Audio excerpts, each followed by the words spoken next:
Yun o, di tayo guys ulit sa sa amin naman, sa Nagcarlan, Laguna. Ngayon gagawin natin, babatak tayo ng wiring or ng feeder line from service entrance papunta dito. Medyo mahaba-haba yung ating babatakin na feeder line or ililinya na feeder line. Nasa 200 meters guys. Gamit natin ito, number 8 na THHN wire yan. Tapos gamit din tayo ng ball insulator kasi naka-aerial yung ating wire. Yun, naka-aerial siya.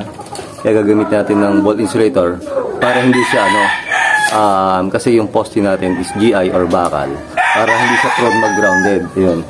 Yung itatali lang naman natin do sa is GI wire na lang. Actually, wala namang connection o hindi maglalapat yung ating THHN wire number 8 tsaka yung GI wire, hindi sila magdidikit. Kasi pag nagdikit yun, prone siya naging grounded. Yan. Dito natin sa butas idadaan yan. Pakita ko sa inyo yung pag-ini natin. Then, at the same time, ilalagay din tayo ng ilaw dito. Tsaka yung breaker. Kasi dito dadalhin, dito sa manukan. Ayan. From service entrance, papunta dito. Matak tayo ng wire guys na naka-aerial. Yung niya, yung service entrance guys, bali yung nababatak namin, dalawang roll yun na ayan, number 8. 100 meters yung isa. Bali nakaka 200 meters na. Bali dalawang balik na naman yan sa 200 meters. Almost kulang pa kami ng 1 box. Kaya mula dito sa service entrance hanggang dun sa site natin. Na Parseni? Oo. Umaabot na nasa 150 meters guys. Yun. Yung ganito kasing THHN wire na number 8. Lang to, 100 meters lang yung isang box guys. Compared sa mga number 12, yung 3.5 tsaka yung ating 2.0 tsaka yung 5.5 is 150 meters. Ito is lang 100 meters lang. Ito yung kanilang service entrance guys. Ayan. Kakabit-kabit lang nito. Ayan, nakita, wala pang reading. 0 pa yung electric meter nila. Tapos ayan, yung kanilang naka-NEMA 3R. Tapos 30 amps na circuit breaker. Then pababa dito, ayun, naka-ground siya. Yun yung kanyang ground. Yan.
Ito guys yung dahilan kung ba't nagamit tayo ng ball insulator. Pinaka-insulation niya dito.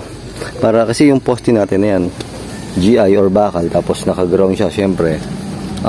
Kapag ka yung wire natin natalupan, kagaya nito, itong ibang to, yan pag natalupan yan guys, dumikit dyan, malaki ang posibilidad na maging grounded yan.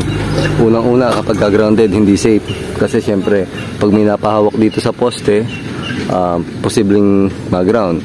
Pangalawa, kapag ka-grounded, ang laki ng billing nyo kasi yung metro, umaandar yan kapag ka-grounded or magkakaroon ng reading yan kapag ka-grounded.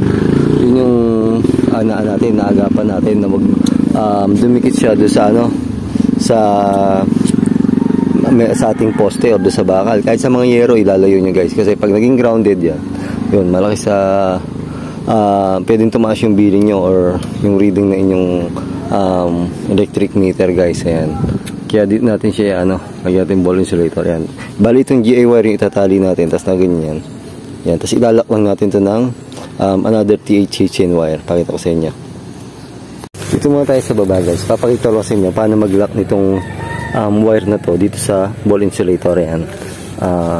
Pwede kayong gumamit ng ganito THHN wire pero maganda rin yung solid guys, para mas mabilis na pag i-binend siya or ibinuhol dito, mas hindi siya kakalas. Pero okay na to guys, kasi basta may insulation, huwag kayong gamit ng GA wire pang lock, kasi pwedeng masugatan yung ating THHN wire. Balikan to, pakita ko. Pare, pao nga. Ayan, pare ka mo lang dyan. Balikan ito, ayan. Bubuhol nyo to. Ayan. Kailangan, pag binuhol nyo yan, hihilahin nyo itong wire na to. Pag nakabuhol na yan na ganyan, di may hila yan. Tapos ito, ididiba nyo dito. Tsaka naman nyo, yan. Yan, pag nakaganyan na yan, di nyo na matatanggal yan. Di nyo na may hila guys yan. Di nyo lang yung paglalak yan. Pero mas maganda kung solid wire. Mas maganda yung fit nya. Yan. Para nakalak talaga siya. Kasi hindi nyo pwedeng hindi ilalak. Kasi yung wire natin matatanggal doon sa bolt insulator. Ayan, dito lumabas yung wire natin. Galing doon sa service entrance. Ito yung kabigtay na wire na number 8. Ayan na ito. Ngayon, dito natin lalagay yung yung breaker nya. Ang gagamitin namin breaker dito is NEMA 3R na. Kasi kaya NEMA 3R, prone na mabasa, may natulo dyan. Tapos, yan o, kita nyo, open pa siya. Ito yung, kumbaga, manukan pa lang kasi ngayon. Open na open pa siya, hindi tayo pwedeng gumamit ng yung hindi prone na, kumbaga hindi weatherproof, kasi pwedeng mabasa yung breaker. Kaya NEMA 3R yung ilalagay natin dito. Yan, dito yung NEMA 3R natin. Yung ating NEMA 3R is na ito, 30 amps lang yung gagamitin natin kasi magkasama na nga pala yung outlet tsaka ilaw nya dito sa breaker na to. Ito yung NEMA 3R. Ayan. Tapos may breaker tayong 30 amps kasi magkasama na nga, nabanggit ko yung ilaw, outlet tsaka yun lang, wala na ibang system. Nag-iisip pa tayo. Yun, ilaw, bali ang ilaw nya is 1, 2, 3, isa sa CR, isang outlet, tapos na maging switch, isa, dalawa. Ayun, pakita ko rin. Pagdating natin, gamit lang natin is flexible loss, kasi ito is temporary lang, magkailaw lang, kasi may purpose na may gagawin ditong isang, di ko lang alam kung bahay or apartment, pero may propose kasing gagawin dito ngayon para lang magkailaw muna. Yun, tapos pakita ko sa inyo pag-i-splice din ng mga ilaw natin kasama yung outlet, tsaka kasama si paring Senny. Yo, pare Senny! Oh, wala doon si Boss Ran. Galing sa labas na service entrance, yung binatak natin na feeder line, ayan. Tapos pasok siya dito, ayan na ito, baba siya dito guys. Pasok na siya dito sa panel board or circuit breaker natin dito sa mismong loob ng site guys, ayan. Tapos, ito yung magiging load side niya, ayan. Yung load side, kasi yung galing sa service entrance, dito siya sa line side pagtatap, or pag sabing line side, yung ibabaw ng circuit breaker. Kasi ito, yung load side. Kumbaga, dyan na itatap lahat ng galing sa ilaw, breaker. Kasi, ng outlet, ilaw, tsaka switch. Kasi, isang breaker lang tayo 30 amps. Isang breaker lang kasi temporary lang to, pero basta minikabit tayong breaker, kumbaga para safe. Gawa ng, babaguhin pa ito, nabagit ko nga sa inyo. Temporary lang din yung mga ilaw natin. Ayan, pakita ko sa inyo yung video paano mag-splice nung single switch na may ilaw, kasama ang ating outlet, kung paano mag-splice nun. At pumunta diretso dito sa ating circuit breaker. Ayan, yan yung magiging setup natin. Ito naman okay na. Yun lahat. Pati kahit sa kahoy nga pala guys, gagamit kayo ng ball insulator. Kagaya niya, no? Diba sa kahoy. Tapos iwasan nyo, gayong dulo ng yero. Iwasan nyo na malapit sa yero. Kasi pag ganyan naka-aerial, dito tayo. Naka-aerial na ganyan guys.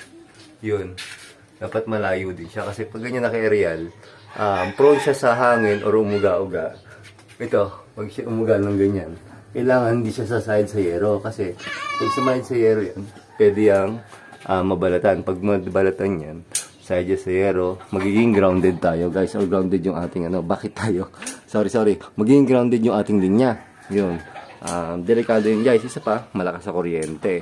Yun. Kaya kailangan gamit tayo ng ganyang ball insulator kapag naka-aerial yung ating linya. Kapag naman naka-underground, gamit tayo ng HDPE pipe. Yung ginagamit namin. Kasi unang-una wala siyang dugtong kumpara doon sa PVC. na may dugtong, prone na pasukan ng tubig. Di ba yung ginamit natin yung project natin sa Tagaytay, naka HDPE pipe, buong buo or walang dugtungan yung ating pipe na paglalagyan ng wire. Yan. Bali yan yung ating linya ng feeder line. After natin ito, pwede natin i-on yung breaker doon sa labas kasi nakita nyo doon sa service entrance, mayroon pa tayong isang NEMA 3R or may circuit breaker pa doon para yon dito sa ating feeder line kasi malayo siya, almost nasa 300 meters from site hanggang doon sa service entrance. Yung linyang niya kailangan protektado ng breaker para if ever magkaroon ng maging grounded or gaya niya mapuno yung dinaan natin, bumagsak siya, maputol siya, may circuit breaker na protection siya, safe sa mga let's say sa tao na dadaan or kasi daan yun, sa mga taong dadaan sa lahat, yun, safe siya. Kaya may circuit breaker din, bukod yung circuit breaker service entrance, bukod yung circuit breaker dito sa sa loob mismo ng site.